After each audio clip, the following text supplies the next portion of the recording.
इश्क रसूल से भरा हुआ और सबक का आमोज वाक़या सुनाऊंगा। दो तीन बातें उसमें हमें एक ही वाक़े में सीखने को मिल जाएंगी। ये वाक़या अबू अब्दुल्ला अर्रसा रहमतुल्लाहि तआला अलैह ने अपनी किताब तोहफ़ा में तहरीर फरमाया। माजरा ये था कि एक शख्स जो था वो नबी पाक अलैहिस्सलातु वस्सलाम से बड़ी मोहब्बत करता था, इबादत गुजार भी था, नेक भी था और साबिर भी था, सब्र करने वाला भी था, गरीब भी था।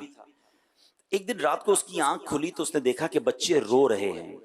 बच्चों से पूछा, मेरे बच्चों क्यों रो रहे हो? तो बच्चों ने कहा कि खाना नहीं खाया है और हम भूखे हैं और भूख के मारे रो रहे हैं। यानी गुर्बत का ये आलम था कि वो रात घर वालों ने फाके में गुजारी थी। मगर इश्क रसूल का आलम देखें, अल्लाह पर भरोसे का आलम देखें कि उसने शिकवा शिकायत शुरू नहीं कर दी, बाहर निकलकर हाथ फैलाना शुरू नहीं किया। उसने अपने बच्चों से कहा कि मेरे बच्चों, ऐसा करते हैं, हम भूखे जरूर हैं, आओ मिलकर अपने आका और मौला जनाब रसूलुल्लाह सल्लल्लाहु अलैहि वसल्लम पर दुरूद पाक पढ़ते हैं।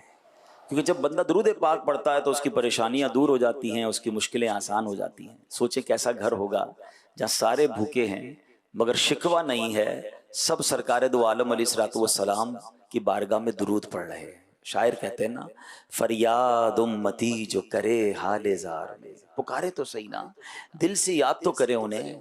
फरियाद उम्मती जो करे हाले जार में, मुमकिन नहीं कि खैरे बशर को खबर ना हो। वल्लाह वो सुन लेंगे, फरियाद को पहुंचेंगे। इतना भी तो हो कोई जो आह करे दिल से। दिल से पुकारा उन्होंने, दुरूद पढ़ते रहे, पढ़ते पढ़ते आंख लग गई, आंखें बद हुई मगर किस्मत जाग उठी।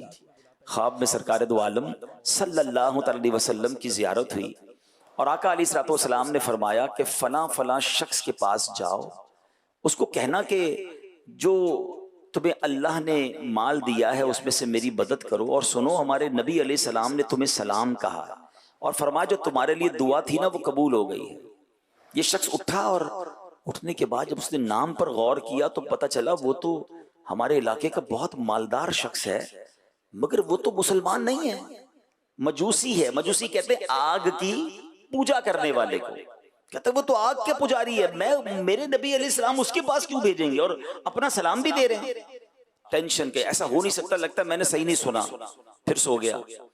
अब ख्वाब में फिर नबी पाक अलैहिस्सलाम तशरीफ लाए, दोबारा यही हुक्म दिया कि उसी के पास जाओ, मेरा सलाम भी देना, कहना तुम्हारे बारे में दुआ कबूल हो गई है, और कहना अल्लाह ने जो माल दिया उसमें से मेरी मदद करो। अब उठने के बाद सोचने लगा कि रिवायतों में यही आता है कि जिसने सरकार दो आलम अलैहिस्सलाम को ख्वाब में देखा उसने प्यारे आका ही को ख्वाब में देखा। नबी पाक की शक्ल में शैतान नहीं आ सकता। इफ्तार के बाद तकलीफ खत्म हो जाती है, हम खाते पीते हैं, मौज करते हैं, अपने मगर सवाब बाकी लोगों रह के साथ जाता बैठा था। है। कभी कभी आपको कोई मस्जिद में बुलाता है, यार चलो भाई बयान हो रहा है, इज्तिमा हो रहा है, कोई नेकी की बात हो रही है, नहीं यार दिल नहीं चाह रहा, पैगाम देना है, तो कहा कहो का नहीं, अकेले में देना है। वो अकेले में बैठ गया, कहा मैं मुसलमान हूं और हमारे आका हमारे नबी आखिरी नबी सल्लल्लाहु अलैहि वसल्लम ने आपको सलाम दिया है और फरमाया है कि तुम्हारे बारे में जो दुआ है वो कबूल हो गई है, और मैं गरीब हूं, परेशान हूं, नबी पाक ने यह भी फरमाया कि आप मेरी मदद करेंगे। मजूसी कहता है तुम मुझे जानते हो, मैं तो मुसलमान नहीं हूं, मैं तो तुम्हारे नबी को अपना नबी भी नहीं मानता हूं, मेरे बारे में ऐसा कैसे हो सकता है, मेरे बारे में कैसे ऐसे सलाम आ सकता है? तो वो कहता है मैंने ख्वाब में यही देखा है और मेरे आका अलैहिस्सलाम ने तुम्हारे बारे में ही फरमाया। अच्छा, वो मजूसी कहता है फिर चलो मेरे साथ। हाथ पकड़ा, अंदर कमरे में ले गए। कमरे में जाकर कहता है मुझे कलमा पढ़ाओ, मैं कलमा पढ़कर मुसलमान होता हूं। कलमा पढ़ा, अशहदु अल्ला इलाहा इल्लल्लाहु वहदहु ला शरीका लहु व अशहदु अन्ना मुहम्मदन अब्दुहु व रसूलुहु। फिर उसने क्या किया, अपने बच्चों को बुलाया, अपनी बेटी और अपने बेटे को बुलाया। कहता है देखो मैं मुसलमान हो गया हूं, अगर तुम कलमा पढ़ते हो तो ठीक है, वरना तुम्हारा मेरा रिश्ता खत्म। बच्चे कहते हैं बाबा जान आप मुसलमान हो गए तो ठीक है, फिर हम भी मुसलमान होते। कलमा पढ़ के बच्चे मुसलमान हो गए। अब वो नीचे उतरा, कारोबारी लोग बैठे थे, सबको कहता है सुनो मैं मुसलमान हो गया हूं, तुम में से जो जो मुसलमान होता है उसका मेरा जो भी लेन देन है मेरी तरफ से माफ। अगर मुसलमान नहीं होते हो, इस्लाम नहीं लाते, तो जो मेरे पैसे देने दे दो, लेने ले लो, आज से तुम्हारा मेरा कारोबार खत्म। अच्छा, वो जो बंदा पैगाम लाया वो हैरान परेशान, कहते मुझे तो बताएं मामला क्या है, मैं तो सिर्फ सलाम पहुंचाया, आप भी मुसलमान, बच्चे भी हो गए, आपके दोस्त भी मुसलमान। अच्छा, उस वक्त उस बड़े मजमे भी कई लोगों ने कलमा पढ़ लिया जो ताजरान थे। वो कहता है मैं तुम्हें माजरा सुनाता हूँ, बात क्या है। कहता बात यह है कि जो मेरे बेटा और बेटी से तुम्हारी मुलाकात हुई ना, जो अभी मुसलमान हुए हैं, हम मजूसी थे और मजूसियों के मजहब में बेटे और बेटी की शादी यानी भाई बहन की शादी हो सकती है। मैंने पिछले ही हफ्ते अपने बेटे और बेटी की शादी बड़ी धूमधाम से की, पूरे शहर को बुलाया, तरह तरह के खाने पकाए। जब शादी से फारिग हुआ और अपने कमरे में लेटा तो मुझे अपने घर के बराबर के घर से रोने की आवाज आई। मैंने कान लगाया तो बात ये हो रही थी कि बच्चियां अपनी माँ से कह रही कि अम्मी हम आले रसूल हैं, मुसलमानों के नबी की औलाद से हैं, हमारे पड़ोसी ने हमारे साथ अच्छा नहीं किया, पूरे शहर को बुलाया, हमें नहीं बुलाया, हम आज भूखे हैं, उसके घर में तरह तरह के खाने बने, उसके खाने की खुशबू हमें तंग करती रही मगर उसने हमें खाना नहीं भिजाया, हमारे पड़ोसी ने अच्छा नहीं किया हमारे साथ। वो कहता है मैं बेकरार हो गया कि मेरे पड़ोस में बच्चियां भूखी हैं और मैंने पूरे शहर को खाना खिलाया। ठीक है मैं मुसलमान नहीं मगर ये मुसलमानों के नबी की औलाद से है। उसने तरह तरह के खाने पैक करवाए, कुछ तोहफे और लिए और उनके घर पर पहुंचा दिए। फिर आकर अपने कमरे में बैठ गया और अब कान लगाया कि अब क्या बात हो रही है। तो वालिदा कहती देखो पड़ोसी ने खाना भी भिजा दिया है, तोहफे भी भिजवाए हैं, अब चलो खाना खा लो। तो बेटियां कहती अम्मी जान हम कैसे खाना खा लें, ये तो मुसलमान नहीं है, गैर मुस्लिम के घर से खाना हम कैसे खा सकते हैं। तो एक बहन कहती है बाजी क्यों ना हम उस पड़ोसी को अच्छी अच्छी दुआएं दें। अब उन सब बच्चियों ने हाथ उठाए, तकलीफ खत्म हो जाती है, खाते पीते मौज करते हैं, पड़ोसी को मगर ईमान की सवाब दौलत बाकी रह जाता है। कभी या कभी आपको कोई अल्लाह, मस्जिद में अगर बुलाता है ये यार ईमान चलो ले भाई आए बयान तो हो रहा है, कयामत के इज्तिमा दिन हो रहा है, हमारे कोई नेकी नाना की बात जान हो की रही है, नहीं यार शफाअत दिल भी नहीं नसीब चाह फरमा। रहा। ये दुआएं करते रही और मैं सुनता रहा। मजूसी कहता है मैं सोचता रहा कि ये कैसे मुमकिन है, मगर आज तुम ये पैगाम लेकर आए हो, तुम्हारे नबी ने मुझे सलाम भी दिया और ये पैगाम भी दिया कि दुआ कबूल हो गई। तो मैं समझ गया उन बच्चियों की दुआ लग गई है। अब मैं समझ गया कि इस्लाम हक है, इसलिए मैंने कलमा पढ़ लिया, मैं मुसलमान हो गया। सुनो हमारे यहाँ बेटे बेटी की शादी होती है मगर इस्लाम में नहीं होती है। उसने बेटे और बेटी के दरमियान जुदाई कर दी और कहा कि मैंने 50% अपनी जो वो थी जायदाद थी अपने बच्चों के नाम पे की थी, 50% मेरे पास बाकी है। अब ये 50% जायदाद मैं तुम्हारे नाम करता हूं, जाओ और अपनी जिंदगी ऐश से गुजारो। अब वो दीवाना जिसके घर में रात फाका था उसने किसी के आगे हाथ नहीं फैलाया है, उसने प्यारे आका अलैहिस्सलाम को याद किया, दुरूद पाक की कसरत की। अगले दिन वो अमीरो कबीर हो गया, उसकी मुश्किल आसान हो गई।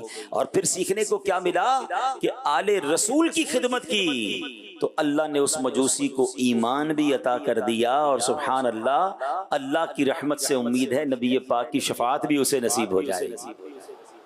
प्यारे इस्लामी भाइयों, हम भी परेशानियों में आ जाते हैं, जिंदगी में हमें भी मुश्किलें आ जाती हैं। बाज़ औक़ात पैसों की कमी, बाज़ औक़ात कारोबार की मुश्किल, बाज़ औक़ात फैमिली प्रॉब्लम।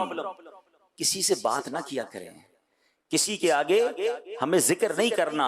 कुछ छोटी छोटी बातों पर लोगों से मांगने निकल पड़ते हैं, खुददारी ये नहीं है। अल्लाह से दुआ किया करो कि या अल्लाह सारी जिंदगी देने वाला बनाना, कभी मांगने वाला ना बनाना। और कभी नौबत आ जाए ना तो किसी के आगे हाथ नहीं फैलाना है। शायर कहते हैं ना, किसी का एहसान क्यों उठाए, किसी को हालात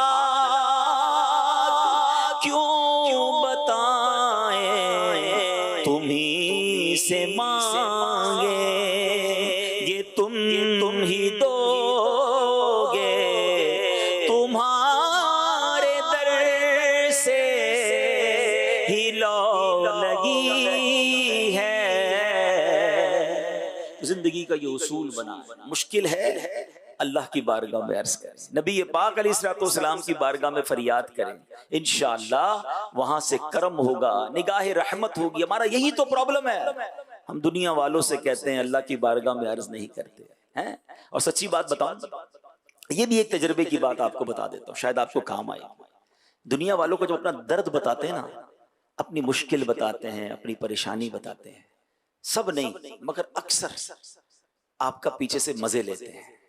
हाँ, लोगों से बात करते हैं, आया था मेरे पास, इसका ये प्रॉब्लम है, मुझसे मांगने आया था, देते कोई नहीं है, मगर पीछे हमारी दर्द की हंसी उड़ाते हैं, हमारे प्रॉब्लम को एंजॉय करते हैं, लोगों को बताते हैं इसका ये प्रॉब्लम है, इसका ये मसला था, आया था मेरे पास। क्यों बताएं किसी को भाई? क्या खूबसूरत शेर है ना नात का। दुनिया वाले तो दर्द देते हैं, इफ्तार के बाद तकलीफ खत्म हो जाती है, हम खाते पीते हैं, मौज करते हैं, मगर सवाब बाकी रह जाता है। कभी कभी आपको कोई मस्जिद में बुलाता है, यार चलो भाई बयान हो रहा है, इज्तिमा हो रहा है, कोई नेकी की बात हो रही है, नहीं यार दिल नहीं चाह रहा। दवा मदीना है, दर्द दिल की दवा मदीना है। हमें अपने आका से अर्ज करना, वो है ना, है करम करने के लिए है, मुझे क्या जरूरत है किसी और से बात करने की। तो काश हमें ये बात समझ आ जाए, दुखों ने तुमको जो घेरा हो तो दुरूद पढ़ो, जो हाजिरी की तमन्ना हो तो दुरूद पढ़ो। तो हमें ऐसा जिम्मेदार, अगर हम जिम्मेदार हैं तो हमें तो मजीद खुददारी आनी चाहिए। अपने प्रॉब्लम दूसरों से डिस्कस नहीं करने, अपने मसाइल इमदाद मांगने। हम किसी के आगे इस तरह क्यों बात करें कि मेरा ये प्रॉब्लम है। अगर वाकई आपने दावत इस्लामी का काम करना है तो आपके अंदर जबरदस्त खुददारी होनी चाहिए। हाँ इंशाअल्लाह, क्योंकि अमीर अहले सुन्नत का एक कमाल का जुमला है, देने वाले जो है ना नॉर्मली वो वाह करके नहीं आह करके देते। कोई मदद कर भी देना उसके बाद उसने सभी को जताना है। तो एक मुबल्लिग को बड़ा मजबूत रहना है, खुददारी इख्तियार करनी है। इंशाअल्लाह इससे आपकी इज्जतों में इजाफा होगा। हमने देखा अपनी आंखों से, मैंने तो देखा है कि अमीर अहले सुन्नत की बारगाह में लाखों लाख कैश चेक की सूरत में, लाखों कैश की सूरत में, चेक की सूरत में लोग लेकर आए कि हुजूर आपके लिए है। आपने फरमाया मुझे नहीं चाहिए, दावत इस्लामी को देना है तो दे दो, मुझे तुम्हारा 1 रुपया भी नहीं चाहिए। आज क्यों दुनिया उनकी दीवानी है, बड़े बड़े गुन गाते हैं उनके सुथरे किरदार के, कुछ तो है ना। तो खुददारी आपकी इज्जतों में इजाफा करती है। तो काश ये बात समझ आ जाए। आप दुरूद पाक की कसरत करें, दुआ की कसरत करें, आपके बिगड़े काम आपकी आंखों के सामने बनेंगे, ऐसे बनेंगे कि आप हैरान हो जाएंगे। लेकिन पहले वो यकीन, वो एतकाद अपने अंदर लाइए। और दूसरा इस वाक़े से सीखने को जो मिला कि अहले बैत आले रसूल की खिदमत, अल्हम्दुलिल्लाह कुर्बान जाइए। किबला शेख तरीकत बानी दावत इस्लामी अमीर अहले सुन्नत की तालीमात पर आपने बार बार मदनी मुज़ाकरों में ये बात फरमाई कि आले रसूल की खिदमत करें, जिनके नाना जान का सदका खाते हैं उनकी खिदमत करें। बल्कि आपने तो सुबहान अल्लाह पिछले दिनों एक बड़ी कमाल की बात फरमाई कि अपनी कमाई का कुछ हिस्सा मुख्तस कर दें, 1%, 2% जितना कर सकते हैं, अल्लाह ज्यादा दे ज्यादा कर दें, और वो आले रसूल की खिदमत पे खर्च करें, सैयद साहिबान की खिदमत पर खर्च करें। फिर देखें नबी पाक अलैहिस्सलाम का कैसा फैजान नसीब होता है।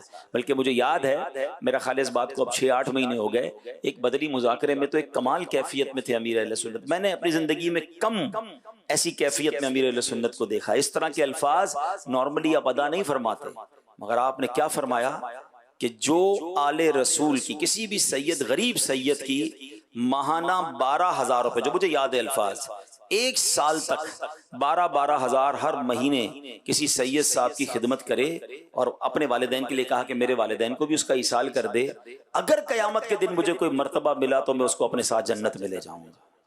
ये अमीर अहले सुन्नत के अल्फाज थे। और मुझे अच्छी तरह याद है कि उस दिन के बाद से कई इस्लामी भाइयों ने मुल्क और बैरून मुल्क में सैयद खानदानों की खिदमत शुरू कर दी कि अल्लाह उस दुआ का सदका अता फरमा दे। वैसे ही नबी पाक की तरफ से बरकत मिलेगी कि आका अलैहिस्सलाम की आल की गरीब सैयदादों की खिदमत हो जाती है। मेरे प्यारे इस्लामी भाइयों, दावत इस्लामी हमें सैयद साहिबान, कभी आपको कोई मस्जिद में बुलाता है, यार चलो भाई बयान हो रहा है, इज्तिमा हो रहा है, कोई नेकी की बात हो रही है, नहीं यार दिल नहीं चाह रहा। मोहब्बत के जाम भी पिलाती है, अहले बैत और आले रसूल से मोहब्बत का दर्स भी देती है। सुभान अल्लाह। और ये जो सैयद साहिबान होते हैं उसका अदब क्यों ना करें। बरेली के ताजदार क्या कहते हैं, तेरी नस्ले पाक में है बच्चा बच्चा नूर का, तेरी नस्ले पाक में है बच्चा बच्चा नूर का, तू है ऐन नूर तेरा सब घराना। तो इंशाअल्लाह सैयद साहिबान की भी खिदमत करेंगे इंशाअल्लाह। आइए मिलकर मोहब्बत से दुरूद पाक पढ़ लें। सल्लू अलल हबीब सल्लल्लाहु तआला अला मुहम्मद सल्लल्लाहु अलैहि वसल्लम। मेरे प्यारे इस्लामी भाइयों, आइए चलते हैं इस्लाम के अव्वलीन दौर की तरफ, जब सरकार दो आलम सल्लल्लाहु तआला अलैहि वसल्लम ने ऐलान नबूवत फरमाया। पहला जो दौर था वो 3 बरस का दौर था। बड़ी राजदारी के साथ, बड़े पोशीदा अंदाज में नबी पाक इस्लाम की दावत देते रहे। औरतों में सबसे पहले हजरत खदीजा रदी अल्लाह तआला अन्हा ईमान लाती है। हजरत अबू बकर सिद्दीक रदी अल्लाह तआला मर्दों में सबसे पहले ईमान लाते हैं। लड़कों में, नौजवानों में सबसे पहले मौला अली शेर खुदा करमल्लाहु तआला वजहुल करीम ईमान लाते हैं। गुलामों में सबसे पहले ज़ैद बिन हारिसा रदी अल्लाह तआला ईमान लाते हैं।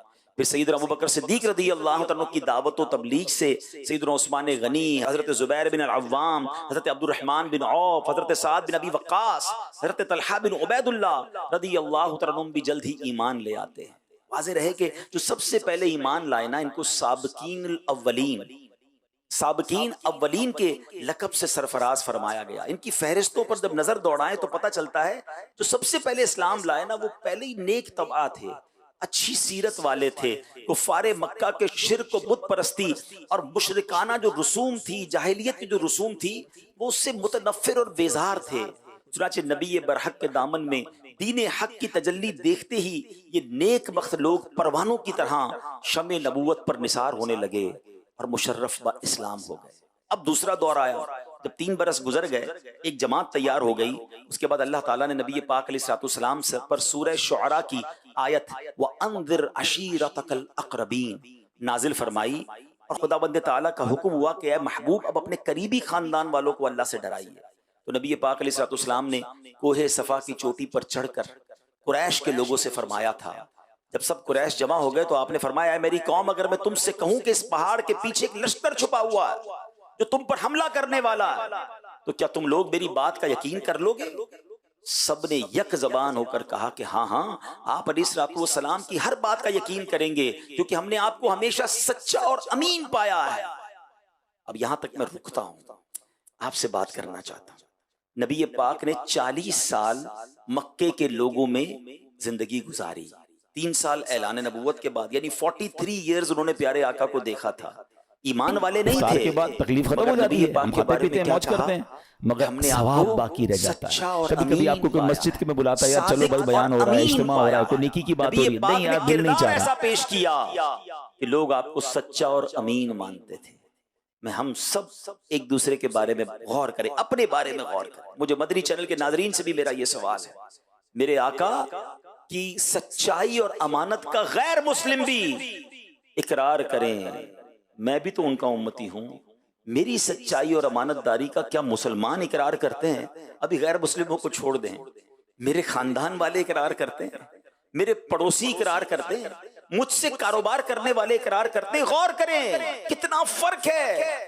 कहलाते हम उनके उम्मती हैं, मगर आज मुसलमान का हाल ये हो गया कि काम करते हुए डर लगता है, यार पता नहीं पैसे दूं कि ना दूं, सच बोल रहा है या झूठ बोल रहा है, ये जो वादा कर रहा है ये पूरा करेगा कि नहीं। अपने बारे में गौर करें कि अगर मेरे बारे में कोई ये सोचता है मुझसे कारोबार करने के लिए, या मुझसे मेरा वादा मान नहीं रहा, मुझसे डर रहा है, उसको मुझ पर यकीन नहीं आ रहा है, फिर मैं कैसा उम्मती हूं?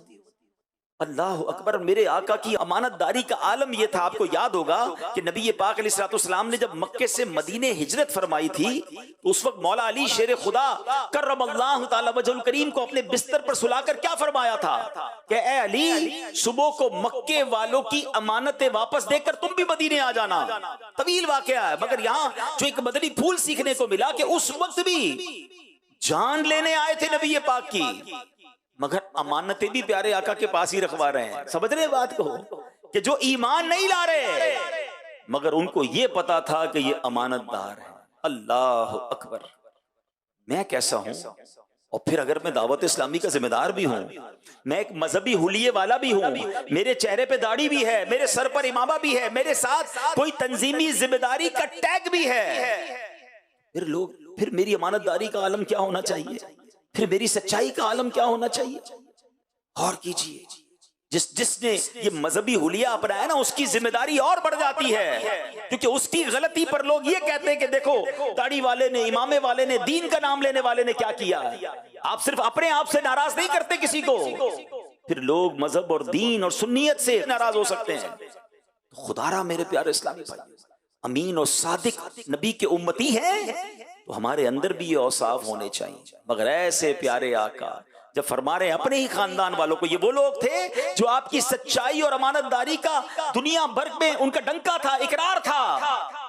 मगर नबी पाक ने फरमाया बताओ मैं कहूं कि इस पहाड़ के पीछे एक लश्कर है, मेरी बात का यकीन कर लो, कहते हम यकीन कर लेंगे, आप सच्चे हैं, अमीन हैं। अब नबी पाक ने अल्लाह की तरफ बुलाया, आपने फरमाया कि अगर मैं तुम लोगों को अज़ाब इलाही से डरा रहा हूं, अगर तुम लोग ईमान ना लाओगे तो अज़ाब इलाही उतर पड़ेगा, अल्लाह पर ईमान ले आओ। ये सुनकर खानदान वाले, क्लोज रिलेटिव्स, वो नबी पाक से नाराज होने लगे। प्यारे आका का चचा, अब होते बताया ना चचा से कितना प्यार होता है, कितना क्लोजनेस होती है। अबू लहब चचा था, सख्त नाराज हो गया, ऑल फॉल बकने लगा और सब लोग चले गए। नबी पाक की शान में गुस्ताखियां की, बात ना मानी। और अब वो तीसरा दौर आया जब अल्लाह ने इरशाद फरमाया इफ्तार के बाद तकलीफ खत्म हो जाती है, हम खाते पीते हैं, मौज करते हैं, आयत नाज़िल हो गई, सवाब बाकी रह जाता है। कभी कभी आपको कोई मस्जिद में बुलाता है, यार चलो भाई बयान हो रहा है, इज्तिमा हो रहा है, कोई नेकी की बात हो रही है, नहीं यार दिल नहीं चाह रहा। पहले खामोशी के साथ, फिर अपने करीबी खानदान वालों को। तीसरा दौर क्या था कि अब अल्लाह की तरफ बुलाइए, अलल ऐलान, अल्लाह अकबर। अब नबी पाक अलल ऐलान अल्लाह की तरफ बुलाने लगे। शिर्क के खिलाफ बात की, बुत परस्ती के खिलाफ बात की, माबूद लाने बातिला झूठे खुदाओं के खिलाफ बात की, अल्लाह की तरफ बुलाया, आखिरत से डराया। अब तो अपने पराये हो गए, अब तो अपने दुश्मन हो गए, ऐसी ऐसी। अब नबी पाक और उनके साथियों पर, क्योंकि चंद ही साथी थे, जिस तरह जुल्म सितम की आंधियां आई, यकीन करें आज भी पढ़े 1450 साल कमोबेश हो गए, आज भी रोंगटे खड़े हो जाते हैं। अकल हैरान हो जाती कि वो जज्बा कैसा था नबी पाक अलैहिस्सलाम और आपके सहाबा का। हर जुल्म सितम सहते गए। जरा चंद बातें सुने तो सही। आज छोटी छोटी बातों पर हमारे इस्लाम में कहते हैं मैं दर्स नहीं दूंगा, मैं बयान नहीं करूंगा, मैं अब जिम्मेदारी नहीं संभालूंगा, मैं अब जनाब इज्तिमा में नहीं आऊंगा, मैं अब काफिले में सफर नहीं करूंगा, मुझे प्यार नहीं मिला, मुझे इज्जत नहीं मिली, मुझे जिम्मेदारी नहीं मिली, मुझे बयान नहीं दिया, अरे मुझसे पहले उसको निगरान बना दिया, मैं इतना पुराना था। हम इन छोटी छोटी बातों पर हम दीन का काम छोड़ देते हैं। जरा सोचिए तो सही, कैसी कैसी जुल्म सितम की आंधियां थी और क्या जबरदस्त जज्बा था। सुनिएगा नबी पाक अलैहिस्सलाम को किन किन अल्फाज से पुकारा गया। यकीनन अगर ये बयान ना करना हो तो ये अल्फाज कोई ज़बान पर लाना पसंद नहीं करता। अल्लाह के हबीब अलैहिस्सलाम को काहिन, साहिर, शायर, मजनून ये सब होने का पूछाओ बाजार में जोरदार प्रोपेगेंडा किया जाने लगा। आपके पीछे शरीर लड़कों का गौल लगा दिया गया जो रास्तों में नबी पाक पर फप्तियां कसते, गालियां देते और कहते ये दीवाना है। शोर मचा मचा कर पत्थर फेंकते थे, नबी पाक के रास्ते में कांटे बिछाते, कभी आप अलैहिस्सलाम के जिस्म मुबारक पर नजासत डाल देते, कभी सरकार दो आलम अलैहिस्सलाम को धक्का दे देते, कभी सरकार दो आलम अलैहिस्सलाम की मुकद्दस और नाजुक गर्दन में चादर का फंदा डालकर गला घोंटने की कोशिश करते। रिवायत यह है प्यारे आका अलैहिस्सलाम कुरान पाक की जब तिलावत फरमाते, आज हम कुरान की तिलावत करें हमें कौन रोकता है, मगर नबी पाक जब कुरान की तिलावत फरमाते तो ये कुफ्फार कुरान को लाने वाले जिब्राइल को और कुरान को नाजिल फरमाने वाले अल्लाह अज़्ज़ा वजल को और नबी पाक अलैहिस्सलाम को गालियां देते थे, गली कूचों में पहरा बिठा देते, नबी पाक किसी से बात ना कर सकें, तिलावत की आवाज किसी तक ना पहुंचे। जैसे ही प्यारे आका तिलावत फरमाते, बयान फरमाते, लड़कों का गौल होता, तालियां बजाते, सीटियां बजाते, इतना शोर मचाते थे कि प्यारे आका की कुरान की आवाज किसी को सुनाई ना देती। नबी पाक किसी जगह पर जाकर, पब्लिक में जाकर बयान फरमाते और ईमान की दावत देते तो प्यारे आका का चचा अबू लहब पीछे आता और चिल्ला चिल्ला कर कहता, ऐ लोगों मेरा ये भतीजा झूठा है, ये दीवाना हो गया है, इसकी तुम बात ना सुनो। अल्लाह अकबर, जरा सोचिए तो सही किस कदर दिल आजारी होती होगी, कल्बे मुस्तफ़ा सल्लल्लाहु अलैहि वसल्लम कितना गमगीन होता होगा। इसी तरह एक मर्तबा नबी पाक अलैहिस्सलाम हरम काबा में नमाज पढ़ रहे थे। ऐन हालत नमाज में अबू जहल ने कहा, कोई है जो आले फुला के ज़िबा किए हुए ऊंट की ओजड़ी लाकर सजदे की हालत में इनके कंधों पर रख दे। नबी पाक नमाज पढ़ रहे और अबू जहल ये कह रहा है। ये सुनकर इफ्तार के बाद तकलीफ खत्म हो जाती है, हम खाते पीते हैं, मौज करते हैं, उस ओजड़ी को लाकर नबी पाक के कभी कभी आपको कोई मस्जिद में बुलाता है, यार चलो भाई बयान हो रहा है, इज्तिमा हो रहा है, कोई नेकी की बात हो रही है, नहीं यार दिल नहीं चाह रहा। अल्लाह अकबर, जरा सोचिए अब ये जालिम आसपास खड़े होकर ठट्ठा मार कर हंसते रहे, मारे हंसी के एक दूसरे पर गिरते रहे। बीबी फातिमा खातून जन्नत रदी अल्लाह तआला अन्हा कहीं दूर थी, आपको खबर मिली, आपकी उम्र भी छोटी थी, आप दौड़ती हुई आई, सबको दूर हटाया, प्यारे आका अलैहिस्सलाम के मुबारक कांधे से, नबी ये पाक जब से सजदे में हैं, आपने सजदे से सर नहीं उठाया है। बीबी फातिमा आकर आपने ओझड़ी हटाई, नबी ये पाक के मुबारक दोष से प्यारे आका ने नमाज कंप्लीट की। अब नबी ये पाक के कल्बे अक़दस को इतना गम पहुंचा, इतनी तकलीफ पहुंची कि नबी ये पाक ने 3 मरतबा ये दुआ मांगी, अल्लाहुम्मा अलैका बिकुरैश, यानी ए अल्लाह तू कुरैश को अपनी गिरफ्त में ले ले। फिर अबू जहल, उतबा बिन रबिया, शैबा बिन रबिया, वलीद बिन उतबा, उमैया बिन खल्फ, अमारा बिन वलीद का नाम लेकर दुआ मांगी कि इलाही तू इन लोगों को अपनी गिरफ्त में ले ले। हजरत अब्दुल्लाह इब्न मसऊद रदी अल्लाह तआला अन्हु फरमाते हैं कि खुदा की कसम, मैंने इन सब काफिरों को जंगे बदर के दिन देखा कि उनकी लाशें जमीन पर पड़ी हुई हैं। फिर इन सब कुफ्फार की लाशों को निहायत जिल्लत के साथ घसीटकर बदर के घड़े में डाल दिया गया और नबी पाक अलैहिस्सलाम ने फरमाया कि इन घड़े वालों पर खुदा की लानत है। अल्लाह अकबर, जरा सोचिए तो सही, ये कैसा दौर था। अल्लाह की तरफ बुलाते थे, नमाज पढ़ना चाहते थे, सजदा करना चाहते थे, अजान देना चाहते थे, लोगों को कुरान सुनाना चाहते थे, मगर कोई सुनने के लिए तैयार नहीं था, उन्हें तकलीफें दी जाती थी। शायर ने उस जमाने के हालात को अपने अशार में कैसे कलमबंद किया, वो लिखते हैं, पैगंबर दावते इस्लाम देने को निकलता था, पैगंबर दावते इस्लाम देने को निकलता था, नवीदे राह तो आराम देने को निकलता था। निकलते थे कुरैश इस राह में कांटे बिछाने को, वजूदे पाक पर 100 तरह के जुल्म ढाने को। खुदा की बात सुनकर मज़हके में टाल देते थे, नबी के जिस्म अतहर पर निजासत डाल देते थे। तमस्खुर करता था कोई पत्थर उठाता था, कोई तौहीद पर हंसता था, कोई मुंह चिढ़ाता था। कुरैशी मर्द उठकर राह में आवाजें कसते थे, ये नापाकी के छर्रे 4 जानिब से बरसते थे। कलाम हक को सुनकर कोई कहता था शायर है, कोई कहता था काहिन है, कोई कहता था साहिर है, मगर वो मंबए इल्मो हया खामोश रहता था, मगर वो मंबए इल्मो हया खामोश रहता था। दुआए खैर करता था, जफाओ जुल्म सहता था।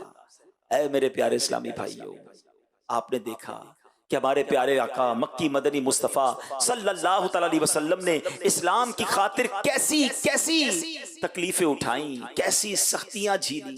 काश हमें ये बात समझ आ जाए कि मुश्किलें आए तो दीन का काम छोड़ना नहीं होता है, बल्कि मजीद हिम्मत के साथ आगे बढ़ना होता है।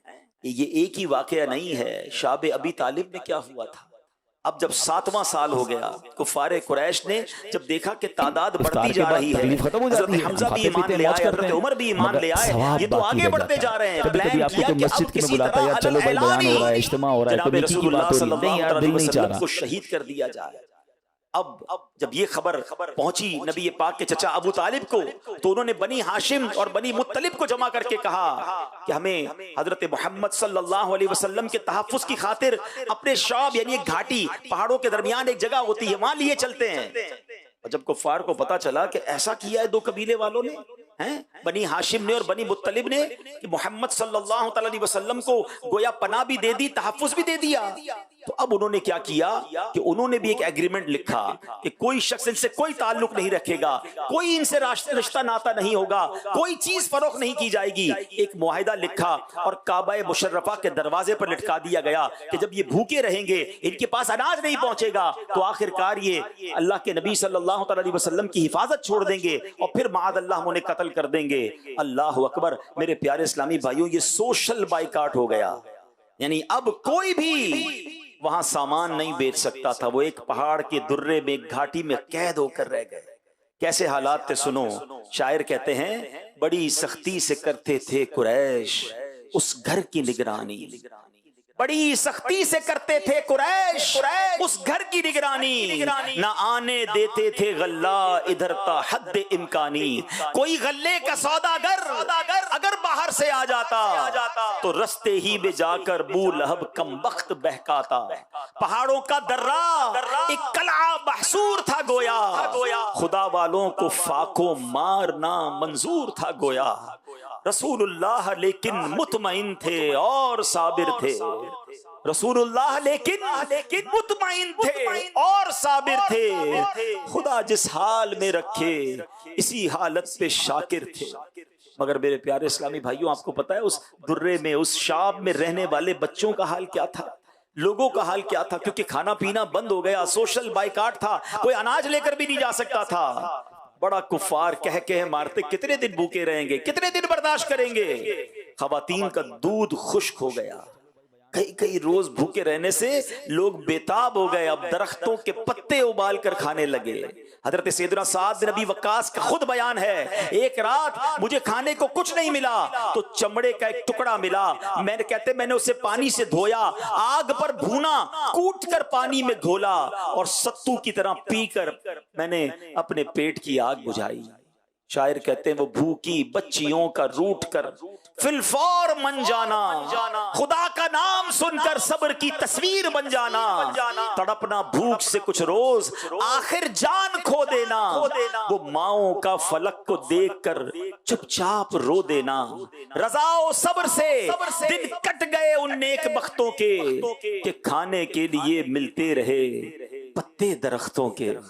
गुजारे 3 साल इस रंग से ईमान वालों, ये 2-4 महीने का प्रॉब्लम नहीं था, 3 साल उस शाबे अबी तालिब में, उस घाटी में सरकार दो आलम अलैहिस्सलाम और सहाबा और उनके चाहने वालों ने भूखो प्यास से गुजारे 3 साल इस रंग से ईमान वालों ने खत्म हो जाती है, दिखा दी शान इस्तिकलाल अपनी बाकी रह जाता वालों ने। कभी कभी आपको कोई मस्जिद में बुलाता है, यार चलो भाई बयान हो रहा है, इज्तिमा हो रहा है, कोई नेकी की बात हो रही है, नहीं यार दिल नहीं चाह रहा। वो जो मुआहिदा काबे की दीवार पे है ना, उसको दीमक ने चाट लिया है, अब वो लिखा हुआ बाकी नहीं है। ये खबर नबी पाक ने अबू तालिब को दी, उन्होंने कुफारे मक्का को बुलाया, कहा देखो मुझे मेरे भतीजे ने बताया है कि अल्लाह ने उसकी तरफ से वही भेजी है कि तुम्हारा मुआहिदा खत्म हो चुका है, उस पे अब लिखा हुआ कुछ बाकी नहीं है, जाकर मुआहिदा देख लो, अगर लिखा हुआ बाकी हुआ मैं अपने भतीजा को तुम्हारे हवाले कर दूंगा, और अगर ऐसा नहीं तो फिर तुम हमारी जो प्रॉब्लम है, जो मुहासरा है, इसको खत्म करो। और ये बात तय पाई गई। अब जब काबे की दीवार पर जाकर मुआहिदा देखा गया तो गैब की खबर देने वाले आका की खबर सच्ची साबित हुई। उस मुआहिदे पर अब लिखाई बाकी नहीं थी, उस मुआहिदे को फाड़ दिया गया और मुसलमानों को उस दुर्रे से आजादी नसीब हुई। मगर ऐ मेरे प्यारे इस्लामी भाइयों, मुसीबत फिर भी खत्म नहीं हुई, ये मामले बढ़ते ही जा रहे थे। थोड़े अरसे बाद नबी पाक ने प्लान किया कि ताइफ के सरदारों के पास जाया जाए, हैं? मक्के से निकलकर एक और शहर में, जिसको आज हमारी जबान में हम कहते हैं काफिला, एक काफिला लेकर जाया जाए, वहां जाकर इस्लाम की दावत दी जाए, नेकी की दावत दी जाए। मक्के वाले तो बहुत मार रहे हैं, बड़ी तकलीफ दे रहे हैं, शायद ताइफ वाले बात सुन लें। नबी पाक ने जाकर जब ताइफ वालों को अल्लाह की बात पहुंचाई, ईमान की दावत पेश की, अल्लाह अकबर, उन कुफारे बदतवार ने नबी पाक अलैहिस्सलाम से इस कदर गुस्ताखाना जुमले कहे कि हम अपनी जबान पर भी नहीं ला सकते। नबी पाक अलैहिस्सलाम इस्लाम की दावत पेश करते, वो लोग तरह तरह की दिल आजारियों पर उतर आए, औबाश बच्चों को पीछे लगा दिया, नबी पाक पर पत्थरों की बारिश होने लगी, इस कदर पत्थर बरसाए कि मेरे आका अलैहिस्सलाम का जिस्म खून से तरबतर हो गया, इतना खून बहा कि नबी पाक के नालैन अक़दस खून से भर गए। सुनिए ताइफ के मैदान के बारे में शायर क्या लिखता है, वो लिखता है, बड़े अंबो दर अंबो पत्थर लेके दीवाने लगे मी पत्थरों का रहमते आलम पे बरसाने, वो अब्रे लुत्फ जिसके साए को गुलशन तरसते थे, यहाँ ताइफ में उसके जिस्म पर पत्थर बरसते थे। वो बाजू जो गरीबों को सहारा देते रहते थे, पया पे आने वाले पत्थरों की चोट सहते थे। वो सीना जिसके अंदर नूरे हक मस्तूर रहता था, वही अब शक हुआ जाता था, इससे खून बहता था। जगा देते थे जिनको हामिलाने अर्श आंखों पर वो नालैन मुबारक हाय खून से भर गई अक्सर। हुजूर इस जोर से जब चूर होकर बैठ जाते थे, शकी आते थे बाजू थाम कर ऊपर उठाते थे। आपको पता है हजरत जिब्रील अलैहिस्सलाम मलकुल जिबाल यानी पहाड़ों के फरिश्ते को लेकर नबी पाक की बारगाह में हाजिर हुए। मलकुल जिबाल ने आप अलैहिस्सलाम से अर्ज किया, हुजूर आप फरमाएं तो दोनों पहाड़ों को उलटकर, दोनों पहाड़ों को इन कुफ्फार पर उलटकर इन्हें तहस नहस कर दूंगा। नबी पाक अलैहिस्सलाम ने फरमाया, मैं अल्लाह पाक की जात से पुरुम्मीद हूं, ये लोग ईमान नहीं लाते तो इनकी औलाद में ऐसे लोग पैदा होंगे जो अल्लाह अज़्ज़ व जल की इबादत करेंगे। आप तो रहमतुल लिल आलमीन है ना।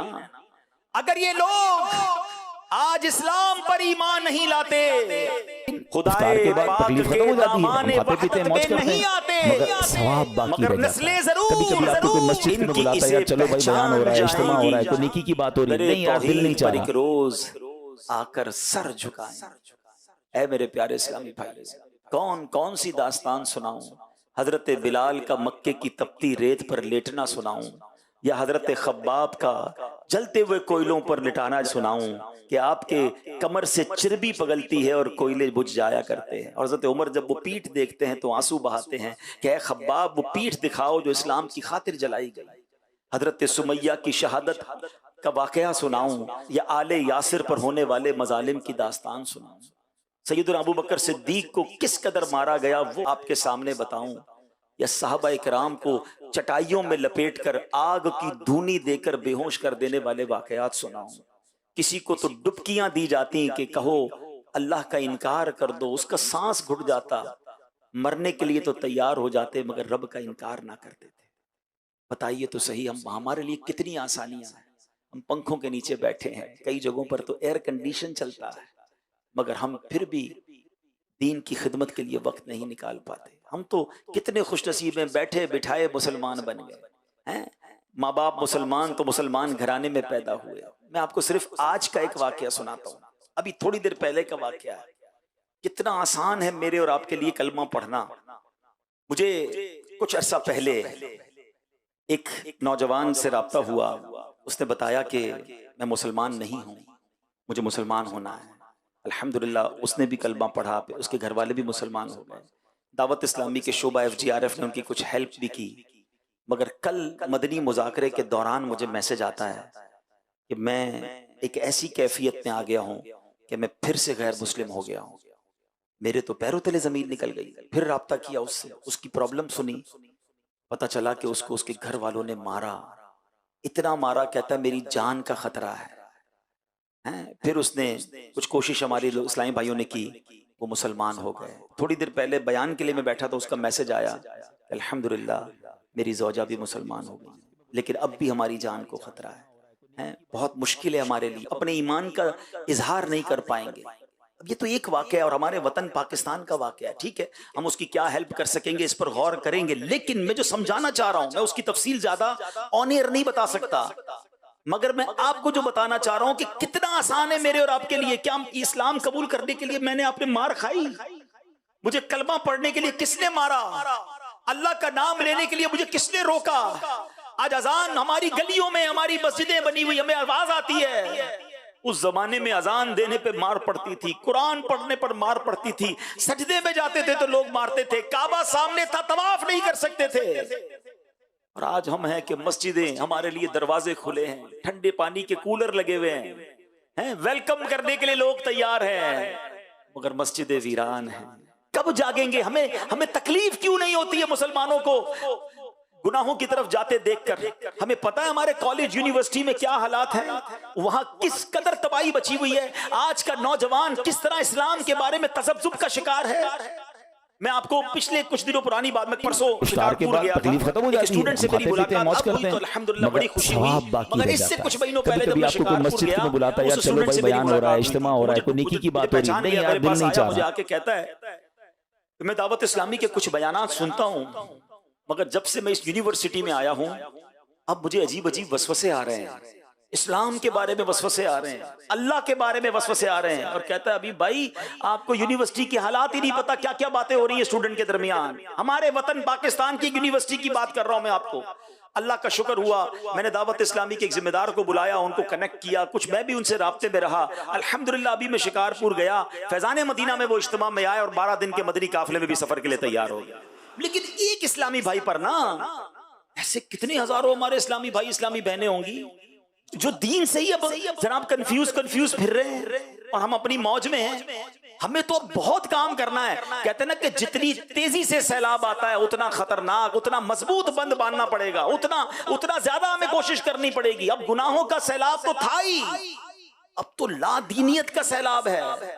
अब तो मादअल्लाह इस्लाम के खिलाफ साजिशें हो रही हैं। हमारी जो जड़ बुनियाद है उस पर हमले हो रहे हैं। खत्मे नबूवत जैसे अकीदे को मुतजलजल करने की कोशिश की जा रही है। अल्लाह सलामत रखे हमारे पीरो मुर्शिद को कि जब जब ऐसे फितरे आते हैं तो दावत इस्लामी उसके सामने एक सीसा पिलाई हुई दीवार बनती है। ठीक है, दावत इस्लामी का एक अपना तरीका है, उसका एक अपना अंदाज है, एक अपनी हिकमत अमली है। हर बात का जवाब जरूरी नहीं होता कि एक ही अंदाज से दिया जाए। अल्लाह अकबर। जब सहाबा किराम के बारे में अजीबो गरीब बातें फैलाना शुरू कर दी, पीरो मुर्शिद ने, अमीर अहले सुन्नत ने क्या कमाल का एक नारा दे दिया कि अगर वो नारा ही बच्चे बच्चे की जबान पर चला जाए तो उनके जहनों से, आने वाली नस्लों के जहनों से तसव्वुर निकल जाएगा कि कभी किसी सहाबी के बारे में कोई माइनस बात सुनी ही नहीं जा सकती। कैसा नारा दिया? हर सहाबी नबी, हर सहाबी नबी।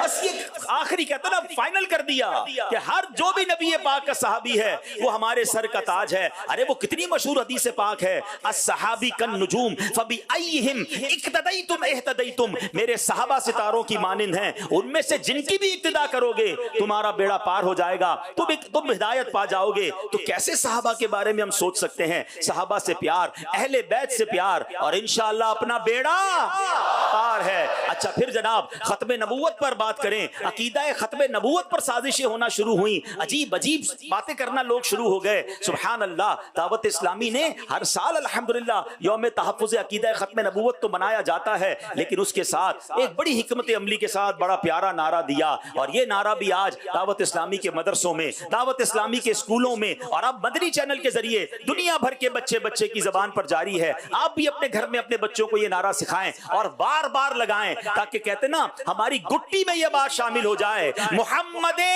मुस्तफा, मुहम्मदे मुस्तफा सबसे, अकीदा सब सहाबा का, अकीदा अहले बैत का, अकीदा है अत्तार का, सबसे आखिरी नबी। तो ये वो काम है दावत इस्लामी के। और ये तमाम बातें हमें बरंगेख्ता करें, हमें और जोश दिलाएं कि अगर ये लादीनी कुव्वतें, अगर ये नबी पाक और सहाबा के खिलाफ बात करने वाले अपना काम कर रहे हैं, ये गैर मुस्लिम करने वाली कुव्वतें हमारे वतन में भी काम कर रही हैं, तो फिर हमारा जोश ईमानी भी बढ़ना चाहिए। हमें भी आगे बढ़ना चाहिए, हमें भी अपने औकात बाकार में ये वक्त लाना चाहिए कि हम दावत इस्लामी का भरपूर काम करें। आइए मैं आपको कुछ दावत इस्लामी में पाकिस्तान से निकालकर बैरून मुल्क लिए चलता हूं। अल्लाह अकबर। जब पाकिस्तान में इतने चैलेंजेस हैं, जब पाकिस्तान में इस कदर बुराइयां हैं जिसके खिलाफ हम सब ने मिलकर काम करना है, तो जरा सोचें कि बैरून मुल्क में क्या हाल होगा, हमारे मुसलमान भाई बहनों बच्चों का, आने वाली नस्लों का क्या हाल होगा। सुभान अल्लाह। दावत इस्लामी के बैरून मुल्क की सिर्फ मैं एक झलक आपको बताता हूं। आपको अंदाजा है पाकिस्तान में किसी अच्छे महंगे इलाके में एक मस्जिद अगर आप बनाने जाएं, एक मदरसतुल मदीना या जामियतुल मदीना बनाने जाएं, तो वो करोड़ रुपए की इमारत आती है, करोड़ रुपए का खर्च हो जाता है। अब जरा सोचे बैरून मुल्क में जहां डॉलर्स, जहां पाउंड्स, जहां यूरो चलते हो, जहां साउथ अफ्रीकन रैंड चलते हो और या हांगकांग डॉलर चलते हो, वहां एक इमारत बनाना, एक मरकज बनाना और उसको फिर चलाना, उसके अखराजात और उसके लिए कितनी रिसोर्सेज की जरूरत होगी, कितने अफराद की हाजत होगी। दावत इस्लामी की डाइवर्सिटी, दावत इस्लामी की सिर्फ स्ट्रेंथ को समझिएगा। जैसे मैंने बयान के शुरू में कहा था, एक शहर कराची के सिर्फ जिम्मेदारान इतने हैं कि जिधर तक निगाह जा रही है आशिकाने रसूल मौजूद हैं, तो पाकिस्तान भर के जिम्मेदारान की तादाद क्या होगी। और मैंने शुरू में कहा कि ये सारे कराची के जिम्मेदारान नहीं, जितने आ सके वो आए होंगे। आओ मैं आपको बताऊं बैरून मुल्क में दावत इस्लामी के मराकिज और सेंटर्स कितने हैं, सुनते जाइए और बावाज़े बुलंद सुभान अल्लाह भी कहते जाइए। सिर्फ बांग्लादेश के अंदर दावत इस्लामी के 129 मराकिज मौजूद हैं।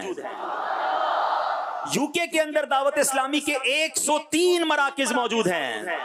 साउथ अफ्रीका के अंदर दावत इस्लामी के 43 इस्लामिक सेंटर्स मौजूद हैं। मोज़म्बिक अफ्रीका का मुल्क है जहां 31 मराकिज मौजूद हैं। स्पेन यूरोप के अंदर एक ही मुल्क के अंदर 25 दावत इस्लामी के मराकिज मौजूद हैं। इटली यूरोप का मुल्क है, वहां 20 मराकिज हैं। ग्रीस एक और यूरोप का मुल्क है, वहां 17 दावत इस्लामी के मराकिज हैं। United states of America America के अंदर दावत इस्लामी के 16 मराकिज हैं। हांगकांग जो एक शहर भी है वही एक मुल्क है, वहां दावत इस्लामी के 10 मराकिज मौजूद हैं। नाइजीरिया चलते हैं, अफ्रीकी मुल्क में 5 सेंटर्स मौजूद हैं। ऑस्ट्रेलिया के अंदर दावत इस्लामी के 6 मराकिज मौजूद हैं। इंडोनेशिया चलें, दावत इस्लामी के 10 इस्लामिक सेंटर्स मौजूद हैं। मलावी अफ्रीका का मुल्क है, 14 इस्लामिक सेंटर्स मौजूद हैं। कनाडा के अंदर दावत इस्लामी के 7 मराकिज हैं। साउथ कोरिया में दावत इस्लामी के 17 मराकिज मौजूद हैं। युगांडा में दावत इस्लामी के 7 मराकिज हैं। तुर्किया में दावत इस्लामी के अल्हम्दुलिल्लाह 5 मराकिज मौजूद हैं। तंजानिया में 5 मराकिज, अफ्रीका के मुल्क कीनिया में 10 मराकिज, श्रीलंका में 8 मराकिज हैं और नेपाल के अंदर दावत इस्लामी के 17 इस्लामिक सेंटर्स मौजूद हैं। आप अंदाजा करें, ये सैकड़ों हजारों मराकिज मुल्क और बैरून मुल्क में बना देना और उसको चलाना। अब जनाब दावत इस्लामी का ये दावा है कि दुनिया के 150 से ज्यादा मुल्कों में दावत इस्लामी के मैसेज और पैगाम पहुंच चुका। आपको मालूम है सिर्फ आईटी के जरिए, एक बार मैं आईटी मजलिस की प्रेजेंटेशन में मौजूद था, पता नहीं हमारे जिम्मेदारान दावत इस्लामी की वेबसाइट को विजिट करते भी हैं कि नहीं, दावत इस्लामी .net बार बार विजिट किया करें। ये वेबसाइट है, आपको हर मौसम में जो भी आपका मौजूद चल रहा है कभी आपको कोई मस्जिद में बुलाता है, यार चलो भाई बयान हो रहा है, इज्तिमा हो रहा है, कोई नेकी की बात हो रही है, नहीं यार दिल नहीं चाह रहा। ज़बान में चाहिए वो दावत इस्लामी .net वेबसाइट से आपको मिल जाएगा और सारे सॉफ्टवेयर के लिंक्स मिल जाएंगे, शोबाजात की मालूमात मिल जाएंगी। मैं बैठा था आईटी मजलिस वालों के साथ, उन्होंने बताया कि हर महीने दावत इस्लामी की उस वेबसाइट पर एवरेज बताऊं तो 180 से लेकर 190 के करीब ममालिक के इस्लामी भाई दावत इस्लामी की वेबसाइट को विजिट करते हैं। आप सोचिए, ये है आपकी दावत इस्लामी। सिर्फ आईटी के जरिए पैगाम कहां कहां पहुंच रहा है। अच्छा जनाब, एक और तरीका बताता हूं कि दावत इस्लामी दुनिया के कितने मुल्कों में पहुंची है। हम चलते हैं जरा फैजान ऑनलाइन एकेडमी की तरफ। ठीक है, दावत इस्लामी ने 14,000 के करीब मराकिज मुल्क में बैरून मुल्क में बना दिए। ये वो मदारिस हैं जहां बच्चे और बच्चियां आकर पढ़ सकते हैं। इसमें जामियातुल मदीना भी हैं, इसमें मदरसतुल मदीना भी हैं। अगर मैं इन दोनों की तादाद मिलाऊं तो 5 लाख के करीब बच्चे और बच्चियां बगैर किसी फीस के कुरान पाक भी पढ़ रहे हैं, दरसे निज़ामी भी कर रहे हैं। ये दुनिया में आपको कोई और मिसाल नहीं मिलेगी। 5 लाख बच्चों का कहना आसान है, उनका निज़ाम बनाना, इमारतें बनाना, टीचर रखना, इलेक्ट्रिक के बिल देना, उनको खाना खिलाना, हजारों बच्चों को एकोमोडेशन देना। हम 5 बच्चे घर में हों, अपने घर का इलेक्ट्रिक बिल, अपने घर का राशन और अपने घर का खर्चा बार बार कैलकुलेट करते हैं। जिसके 14,000 घर हो और वो भी 5-5 बच्चों वाले घर ना हो, सैकड़ों बच्चों वाले घर हो और 5 लाख बच्चे हो। बताओ उस फैमिली के अखराजात और उसको सिस्टम चलाने में कैसे दिमागों की जरूरत होगी और वो रन कैसे हो रहा होगा। इसके बावजूद भी हमें लगा ये मंजिल नहीं है, 14,000 के बाद भी अभी मंजिल बहुत दूर है। तो अब इंटरनेट से फायदा उठाया गया कि वो लोग जो दुनिया के कोने कोने में हैं, मदरसा उनके करीब नहीं है, मस्जिद उनके करीब नहीं है, पढ़ाने वाला करीब नहीं है। दावत इस्लामी का ये खासा है, ये जुमला याद रखिएगा। हमारी इस दुनिया ने 2019 में सीखा था कि वर्क फ्रॉम होम क्या है। जब कोविड वायरस आया था ना, तो वर्क फ्रॉम होम का फिनोमेना लोगों के सामने आया कि जनाब ऑफिस पे नहीं आ सकते तो इंटरनेट पर बैठकर, कंप्यूटर पर बैठकर अब घर से काम करते हैं। ठीक है, कई मुल्कों में इससे पहले मौजूद था, मैं स्पेशली पाकिस्तान की बात कर रहा हूं, लेकिन अल्लाह की रहमत से मॉडर्न टूल्स को सही तरीके से और बर वक्त इस्तेमाल करने वाली तहरीक दावत इस्लामी है। 2019 में हम लोगों ने वर्क फ्रॉम होम सुना था, दावत इस्लामी ने 2012 में फैजान ऑनलाइन एकेडमी का कयाम अमल में ला चुकी थी। 2012 से ये मदरसा जारी है और कैसा बढ़ा है, कहां तक पहुंचा है, सुनिए आपका ईमान ताजा हो जाएगा। फैजान ऑनलाइन एकेडमी की जो ब्रांचेस हैं, अल्लाह की रहमत से वो 50 के करीब उसकी ब्रांचेस बन चुकी हैं।